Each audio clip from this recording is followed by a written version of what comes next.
एक बड़ी पुरानी कहावत है, अंधेर नगरी चौपट राजा, टकेसेर भाजी और टकेसेर खाजा। नेपाल में जब केपी शर्मा ओली की सरकार थी, तब केपी शर्मा ओली और चीन ने मिलकर एक कांड किया था और उस कांड का भुगतान नेपाल और नेपाल की जनता बड़े ही गंदे ढंग से कर रही है। आपको बता दें, चीन ने जो जुगत नेपाल में लगाई वो पहले बांग्लादेश में लगाने की कोशिश की थी, लेकिन बांग्लादेश ने सीधे ना कर दिया था। पर केपी शर्मा ओली तो पूरी तरीके से चीन के काबू में थे। ऐसे में नेपाल में यह हरकत करने में चीन कामयाब हो गया। पर अब जो नई सरकार आई है, उस नई सरकार ने सीधे बैन लगाया है चीन के ऊपर। 2 दिन पहले ये खबर आई थी कि चीन के कंपनियों पर बैन लगाया है और अब उसके बाद ये दूसरी मार दी है नेपाल ने। जानेंगे भारत के लिए ये कितना महत्वपूर्ण है। तो वहीं दूसरी तरफ आर्मेनिया और अजरबैजान अब तक लड़ाई कर रहे थे अपनी जमीन के लिए, लेकिन अब आर्मेनिया और अजरबैजान कश्मीर के लिए लड़ पड़े हैं। जानेंगे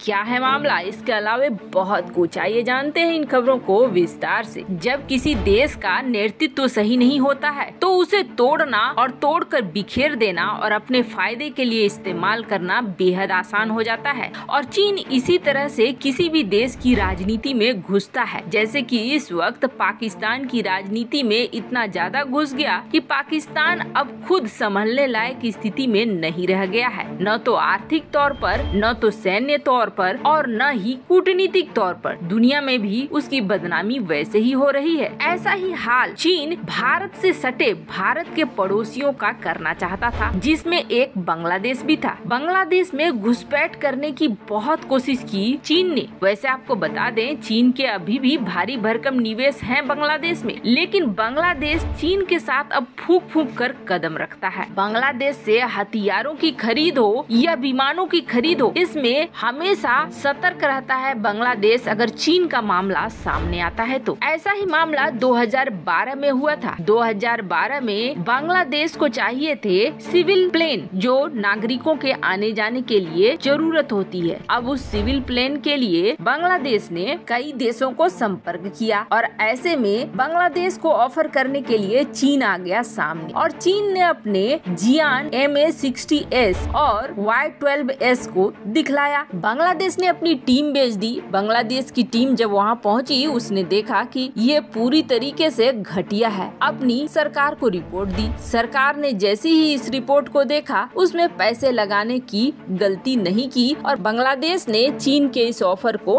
नकार दिया। पर अब उन विमानों का ऑफर लेकर नेपाल के पास पहुंचा चीन। और नेपाल में पहले से केपी शर्मा ओली की सरकार थी जो उनके फेवर की थी और उस वक्त होउ यान की भी बहुत ज्यादा नजदीक मानी जा रही थी केपी शर्मा ओली की। वो कहते हैं ना, मजनू को लैला का कुत्ता भी प्यारा। यही हाल था उस वक्त का। ऐसे में नेपाल ने इनको खरीद तो लिया। अब आपको बता दें, नेपाल ने इन्हें खरीदने के लिए भी चीन से लोन ले लिया। अब जब ये एयरक्राफ्ट आए तो भुगतना पड़ने लगा है आम जनता को। और मजे की बात ये है कि ऐसी बात नहीं है कि इन्होंने टीम नहीं भेजी थी, नेपाल ने भी टीम भेजी थी और नेपाल की सरकार को भी टीम ने यही कहा था कि इसे खरीदना बेकार है, लेकिन फिर भी लोन लेकर इसे खरीदा गया। और उसकी रेट भी क्या थी? उसकी रेट थी 8%। अब दिक्कत ये आ गई कि Y-12 एयरक्राफ्ट खरीद तो लिया, लेकिन चीन के सबसे घटिया विमान ये निकला और मैक्सिमम टाइम ये ग्राउंडेड रहने लगा, यानी जमीन पर रहने लगा। इसका मेंटेनेंस का खर्चा बहुत ज्यादा होने लगा। ऊपर से इसका मेंटेनेंस करो और चीन को ब्याज दो। मतलब नेपाल के लिए ये सबसे बड़ी मुसीबत बन गई। अब ऐसे में जो नए PM आए हैं, शेर बहादुर देउबा ने जब इन चीजों को देखा तो सबसे पहले तो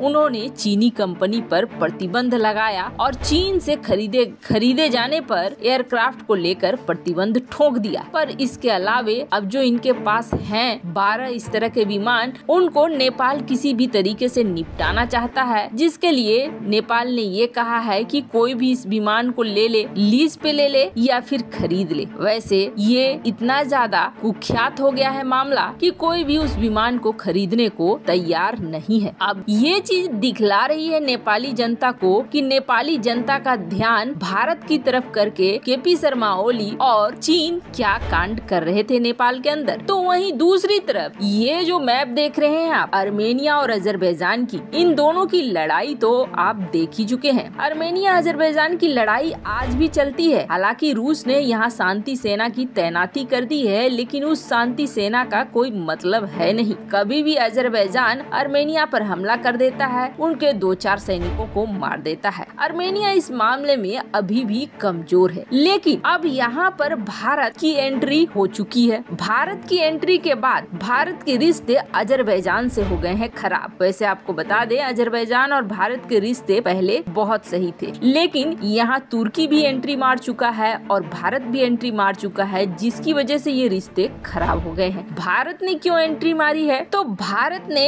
एंट्री मारी है 2 कारणों से। एक तो तुर्की की वजह से और दूसरा आर्मेनिया की वजह से। भारत तुर्की को किसी भी क्षेत्र में मजबूत नहीं होने देना चाहता है, क्योंकि भारत बहुत अच्छे से समझ गया है ये तुर्की पलट कर वार करेगा और तुर्की कोई ऐसा मौका नहीं छोड़ता है जहां भारत के खिलाफ खड़ा ना हो। तुर्की की संगत में अजरबैजान अब यूएन में कश्मीर मामले को उठाने लगा है। अजरबैजान ने कश्मीर मामले को लेकर पाकिस्तान को सपोर्ट कर दिया है। मतलब भारत और अजरबैजान के रिश्तों के बीच में कड़वाहट तो यहीं से आ गई। वहीं भारत ने बड़ा एक्शन लेते हुए जो भारत रूस ईरान का प्रोजेक्ट है, नॉर्थ कॉरिडोर प्रोजेक्ट, उसे पहले अजरबैजान से होकर जाना था, लेकिन भारत ने यहाँ बड़ा एक्शन लेते हुए इसे आर्मेनिया की तरफ से भेज दिया है। और न सिर्फ आर्मेनिया की तरफ से भेज दिया है, बल्कि भारत अब यहाँ पर जो उसके परियोजना है उसके लिए अपनी सेना की तैनाती भी करेगा। अब अजरबैजान को ऐसा लग रहा है कि आर्मेनिया की तरफ से भारत लड़ने को तैयार है, जबकि भारत अपनी परियोजना की सुरक्षा के लिए अपने सैनिकों की तैनाती कर रहा है। वहीं दूसरी तरफ जब भारतीय डिप्लोमेट्स या भारतीय विदेश मंत्री आर्मेनिया पहुंचते हैं तो आर्मेनिया के लोग पूरे खुले दिल से भारत का स्वागत करते हैं। ये चीजें देखकर भी अजरबैजान और तुर्की को ऐसा लगता है जैसे कि भारत उनके खिलाफ खड़ा है। अब अजरबैजान खुलकर कश्मीर मामले में तुर्की का और पाकिस्तान का साथ देता है, तो वहीं आर्मेनिया भी अब खुलकर आ गया है भारत के साथ कश्मीर मामले को लेकर। और उन्होंने अब आर्मेनिया ने सीधे तौर पर ये कहा है कि कश्मीर मामले में हम भारत के साथ खड़े हैं और भारत इस मामले को